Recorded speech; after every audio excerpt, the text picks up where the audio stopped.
পাহাড় ফেটে বেরিয়ে আসবে আগুন, আর সেই আগুনই হবে কিয়ামতের সূচনা। কোথায় আছে এই পাহাড়? নবীজি কি বলছেন এই বিষয়ে? জানলে অবাক হবেন কি হবে কিয়ামতের আগে।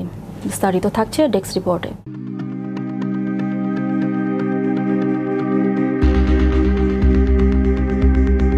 কিয়ামতের অন্যতম আলামত হলো মদিনার পার্শ্ববর্তী হিজাজ থেকে আগুনের আবির্ভাব।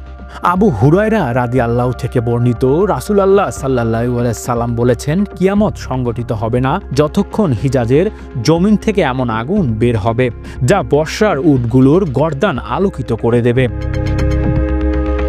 এই আগুন হিজরি ৭ম শতাব্দীতে প্রকাশিত হয়েছে। ইমাম নবী রহমাতুল্লাহ বলেন, আমাদের যুগে ৬৫৪ হিজরিতে এই আগুনের আবির্ভাব ঘটে। এই ভয়ঙ্কর আগুন ছিল যা মদিনার পূর্ব ও হারার পেছনে দেখা গিয়েছিল।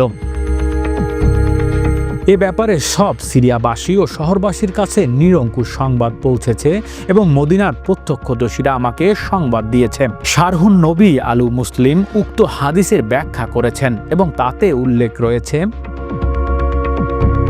ইমাম কুরতুবী রহমাতুল্লাহ বলেন, মদিনার পার্শ্ববর্তী হিজাজ থেকে আগুন বের হয়। এর সূচনা হয়েছিল মারাত্মক একটি ভূমিকম্পের মাধ্যমে, যা ৬৫৪ হিজরি জুমাদাল উকরা মাসের ৩য় দিন বুধবার রাতে ইশার পরে ঘটেছিল। এটি শুক্রবার দিন প্রহর পর্যন্ত স্থায়ী হয়। এই আগুন সেই আগুন নয় যা লোকদের তাড়িয়ে হাসরের ময়দানে নিয়ে যাবে। কিয়ামতের আগে আদব গুহা বা ইয়েমেনের থেকে আরেকটি আগুনের আবির্ভাব ঘটবে, যা সব মানুষের হাসরের মাঠে একত্রিত করবে।